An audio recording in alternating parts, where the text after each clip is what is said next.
Union পর্যায়ের প্রতিনিধিরা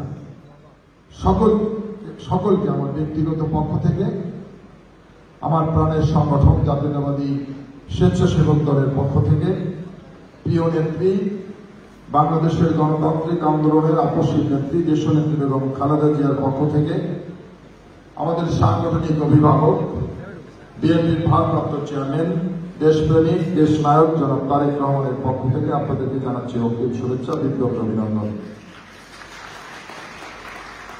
বক্তব্যের শুরুতে আমি গভীর শ্রদ্ধার সাথে স্মরণ করছি আমাদের আদর্শের জনক, মহান স্বাধীনতার ঘোষক, বাংলাদেশের প্রথম রাষ্ট্রপতি, বহুদলীয় গণতন্ত্রের প্রবক্তা, বাংলাদেশী জাতীয়তাবাদের স্থপতি, আধুনিক বাংলাদেশের রূপকার, বাংলাদেশের রাখাল রাজা, শহীদ রাষ্ট্রপতি জিয়াউর রহমান বীরুত্তমকে আমি শ্রদ্ধার সাথে স্মরণ করছি। দীর্ঘ 17টি বছর বাংলাদেশের মানুষের ভোটের অধিকার প্রতিষ্ঠা, বাংলাদেশের গণতন্ত্র পুনরুদ্ধার এবং বাংলাদেশের মানুষের বাক স্বাধীনতা ফিরে পাওয়ার লড়াইয়ে যে সমস্ত সহযোদ্ধারা তাদের জীবন উৎসর্গ করেছেন, হাসিনা বিরোধী আন্দোলন করতে গিয়ে বিশেষ করে এই ফেনী জেলা জাতীয়তাবাদী স্বেচ্ছাসেবক দলের বালিগা ইউনিয়নের স্বেচ্ছাসেবক দলের সাধারণ সম্পাদক মোস্তফা মনির শহীদ হয়েছেন, মোস্তফা মনির সহ অন্যান্য সংগঠনের যে সমস্ত নেতৃবৃন্দ তাদের জীবন উৎসর্গ করেছেন, বিশেষ করে আগস্ট অভ্যুত্থানের যে সমস্ত ছাত্র জনতা তাদের বুকের তাজা রক্ত ঢেলে দিয়ে ফেসিবাদকে বাংলাদেশ থেকে উৎখাত করেছেন, সেই সমস্ত বীর সহযোগিতা, বীর শহীদদের আমি শ্রদ্ধার সাথে স্মরণ করছি, তাদের বিদেহী আত্মার মাগফিরাত কামনা করছি এবং তাদের শোক সন্তপ্ত পরিবারের প্রতি গভীর সমবেদনা জ্ঞাপন করছি। পাশাপাশি যে সমস্ত ছাত্র জনতা এখনো ফেসিবাদ বিরোধী আন্দোলন করতে গিয়ে যারা শেখ হাসিনার পেটুয়া বাহিনীর তত্ত্ব বুলেটে দগ্ধ হয়ে এখন হাসপাতালের বিভিন্ন জায়গায় চিকিৎসাধীন অবস্থায় রয়েছেন, প্রকৃত বরণ করেছেন, তাদের সকলের প্রতি সহমর্মিতা জ্ঞাপন করছি। প্রিয় সহযোদ্ধা বন্ধুরা,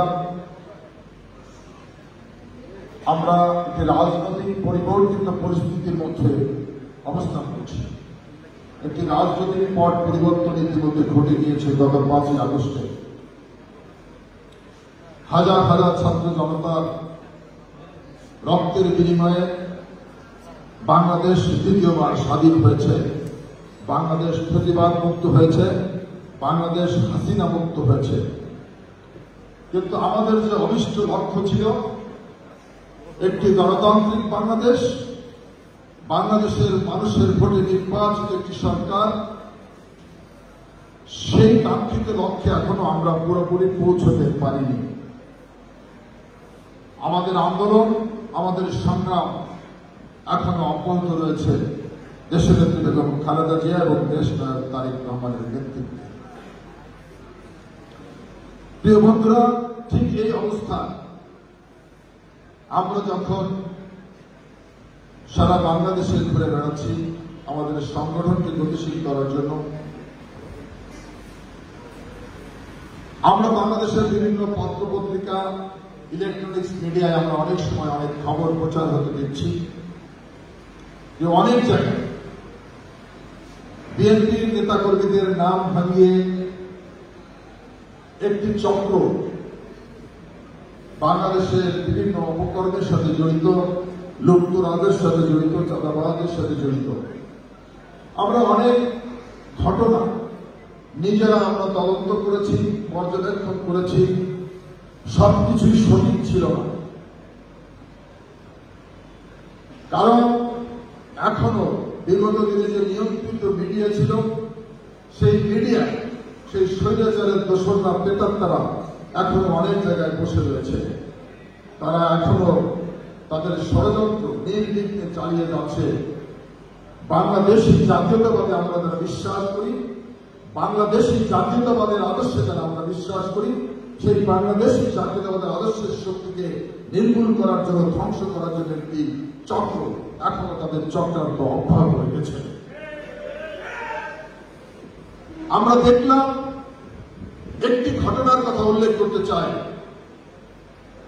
চাঁদপুরের মতলব থানা পত্রিকায় লিখেছে, বিশাল হেডলাইন করে, স্বেচ্ছাসেবক দলের মতলব থানার নেতা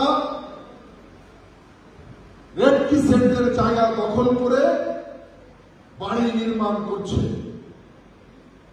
তদন্ত শুরু হলো, মতলব উপজেলায় এসিল্যান্ডকে দায়িত্ব দেওয়া হলো।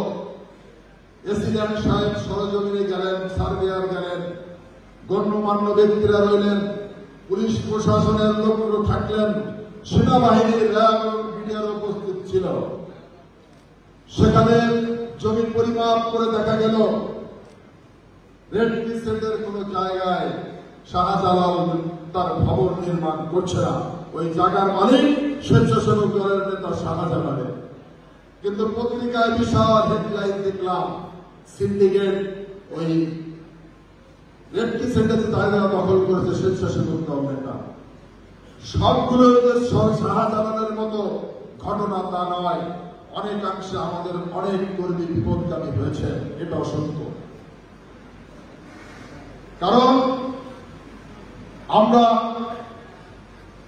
তদন্ত করে দেখেছি, আমাদের ভিতরে খাপড়ে মেরে থাকা আওয়ামী এজেন্ট, ওই স্বৈরাচারের দোসররা আমাদের কর্মীদেরকে প্রলুব্ধ করছে, আমাদের কর্মীদেরকে প্ররোচনা দিচ্ছে যে ওখানে যাও, ওটা আমরা খেয়েছি, এখন তুমি খাও, আমি তো এখন ক্ষমতায় নেই, তোমরা যাও। আমাদের কর্মীদেরকে এভাবে তারা বিভিন্নভাবে বিপদগামী করার জন্য পথ দেখাচ্ছে। কিছু কিছু কর্মী বিপদগামী হয়েছেন, তাদের বিরুদ্ধে দল সাংগঠনিক ব্যবস্থা গ্রহণ করেছে। অত্যন্ত কঠোর এবং কঠিনভাবে কিন্তু সাংগঠনিক ব্যবস্থা গ্রহণ করা হয়েছে। আমাদের সাংগঠনিক অভিভাবক দেশ নায়ক তারেক রহমান স্পষ্ট করে বলে দিয়েছে, কোন ব্যক্তির দায়, কোন ব্যক্তির অপকর্মের দায়, অন্যায়ের দায় দল গ্রহণ করবে না। এটা কিন্তু স্পষ্ট কথা। সেজন্য আপনাদেরকে সতর্ক করে বলছি, আপনারা দীর্ঘ 17টি বছর একটি ফ্যাসিবাদের বিরুদ্ধে লড়াই সংগ্রাম করেছেন। আমরা দেখেছি আন্দোলন সংগ্রাম করতে গিয়ে 17টি বছর আপনারা আপনাদের বাড়িতে ঘুমাতে পারেন নাই। আমরা দেখেছি আপনারা নদীর চরে ঘুমিয়েছেন, নৌকার মধ্যে নদীর মধ্যে গিয়ে ঘুমিয়েছেন, গরুর গোয়ালে ঘুমিয়েছেন, আপনারা ধান খেতে ঘুমিয়েছেন, আপনারা ত্যাগ স্বীকার করেছেন দলের জন্য, দেশের জন্য। কিন্তু প্রিয় বন্ধুরা, আমাদেরকে মনে রাখতে হবে, আপনি আমি দলের জন্য কিন্তু অপরিহার্য নই। কিন্তু বাংলাদেশ জাতীয়তাবাদী দল, যে দলের সৃষ্টি হয়েছিল একটি বাকশালী ব্যবস্থার বিরুদ্ধে, যখন সারা দেশে 71 সালের পরে হানাহানি, রাহাজানি, খুন, যখন মানুষকে অত্যাচার নির্যাতন করছিল ছাত্রলীগ, যুবলীগ, আওয়ামী লীগ, যখন শহীদ রাষ্ট্রপতি জিয়াউর রহমানের নেতৃত্বে বাংলাদেশ জাতীয়তাবাদী দল গঠন হয়েছিল, শহীদ রাষ্ট্রপতি জিয়াউর রহমান শতভাগ সততার মধ্য দিয়ে নিষ্ঠার সাথে কাজ করে এই দেশকে নূতন করে বাংলাদেশ করার স্বপ্ন দেখিয়েছিল মানুষকে। বন্ধুরা, ভুলে গেলে চলবে না, 3টি ছবি এখানে আছে। আমাদের আদর্শের জন্য শহীদ রাষ্ট্রপতি জিয়াউর রহমান আহ্বান করেছে, একটু লেখাপড়া করবেন, রাজনীতি করতে গেলে লেখাপড়ার প্রয়োজন আছে। শহীদ রাষ্ট্রপতি জিয়াউর রহমানের জীবনী পড়বেন, দেখবেন সততা। সততা কাকে বলে, কত প্রকার, কি কি, সবকিছু ওনার জীবনী পড়লে পেয়ে যাবেন। বন্ধুরা, রাজনীতি করবেন, আদর্শের জনকের বই পড়বেন না, সেটা তো হতে পারে না। একটু চর্চা করেন, রাজনীতির গুণগত মান কিন্তু উন্নয়ন করতে হবে। গতানুগতিক রাজনৈতিক ধারা থেকে আমাদেরকে বের হয়ে আসতে হবে। আমাদের প্রেরণার উৎস দেশনেত্রী বেগম খালেদা জিয়া।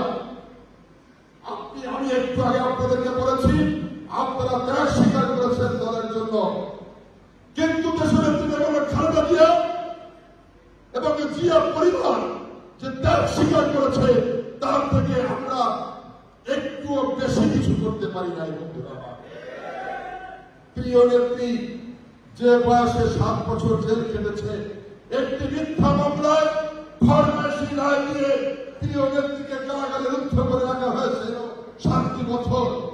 প্রিয় নেত্রীকে বারবার বলেছিল বাংলাদেশ থেকে বিদেশে চলে যাওয়ার জন্য, আমরা শুনেছি বিমান প্রস্তুত করে রাখা হয়েছিল। প্রিয় নেত্রী সেদিন একটা কথা বলেছিল, বাংলাদেশের বাইরে আমার কোন ঠিকানা নাই, মরতে আসতে হবে।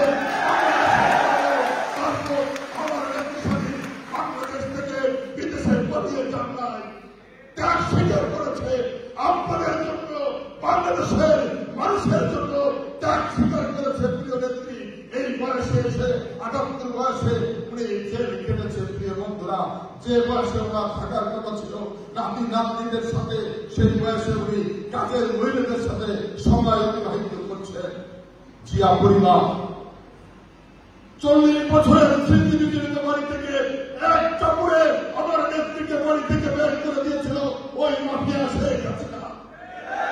ত্যাগ স্বীকার করেছিল আমাদের নেত্রী, আমাদের প্রেরণার উৎস। প্রিয় বন্ধুরা, আমাদের শক্তির উৎস আগামী দিনের রাষ্ট্রনায়ক, আমাদের সাংগঠনিক অভিভাবক দেশ নায়ক তারেক রহমান। অনেক কথা শুনেছি, দেশীয় গণতান্ত্রিক সংক্রান্তের মধ্য দিয়ে তারেক রহমানকে বাংলাদেশের রাজনীতি সঠিকভাবে করতে দেয় নাই ওই মাফিয়া সরকার।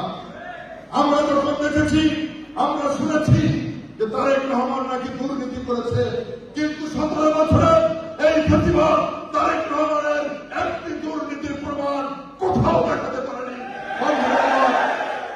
তারেক রহমানের যখন এই মিথ্যা মামলার ওয়ারেন্ট জারি হতো, এই ওয়ারেন্ট কোথায় ছাপ করবে, কোথায় পাঠাবে, কোন ঠিকানা নাই। যার বাবা রাষ্ট্রপতি, যার বাবা ৩ বারের প্রধানমন্ত্রী, তার ঢাকায় কোন ঠিকানা নাই। আর আরেক জায়গায় দেখলাম ছাত্রলীগের ওই ফরিদপুরের নেতা ২০০০ কোটি টাকার মালিক। বন্ধুরা আমার, তারেক রহমানকে নিয়ে প্রশ্ন করেন, তারেক রহমান হচ্ছে বাংলাদেশের একমাত্র দেশপ্রেমিক নেতা তারেক রহমান। বন্ধুরা আমার, আজকে তারেক রহমান আমাদের শক্তির উৎস। সেজন্য বলতে চাই, আমাদেরও ত্যাগ রয়েছে, কিন্তু জিয়া পরিবারের থেকে বেশি ত্যাগ আমরা স্বীকার করি নাই। প্রিয় বন্ধুরা, সেজন্য আজকে আপনি আমি দলের জন্য অপরিহার্য নই, কিন্তু জিয়া পরিবার বাংলাদেশের জাতীয়তাবাদী দল এই দেশের স্বাধীনতা, সার্বভৌমত্ব, গণতন্ত্র রক্ষার জন্য অবশ্যই অপরিহার্য, অবশ্যই অপরিহার্য। সেজন্য বক্তব্য দীর্ঘায়িত করব না, সভাপতি তার বক্তব্য রাখবেন। শুধু বলতে চাই, আমাদেরকে সতর্কভাবে পা ফেলতে হবে, আমাদেরকে অবশ্যই সতর্কভাবে আগামী দিনে চলতে হবে। কারণ আপনারা এমন কিছু করবেন না কারোর প্ররোচনায় যে আপনাদেরকে আমাদের বহিষ্কার করতে হয়। কারণ আপনাদের অনেক ত্যাগ রয়েছে, কষ্ট করেছেন আপনারা। আপনাদেরকে বহিষ্কার করতে গেলে আমাদের হৃদয়ে রক্তক্ষরণ হয়। সেজন্য বন্ধুরা, আমরা এমন কিছু করব না যার কারণে আপনাদেরকে আমাদের দল থেকে বহিষ্কার করে দিতে হয়। আমরা ন্যায় পথে, আমরা শ্রম দিয়ে হালালালুচি করে ডাল ভাত খাবো। আমরা অন্যের সম্পদ দখল করে আমরা বিরিয়ানি খাবো না। অন্যের সম্পদ দখল করে বিরিয়ানি খাওয়ার থেকে ডাল ভাত খাওয়া তৃপ্তি এবং সুখের বলে মনে করি।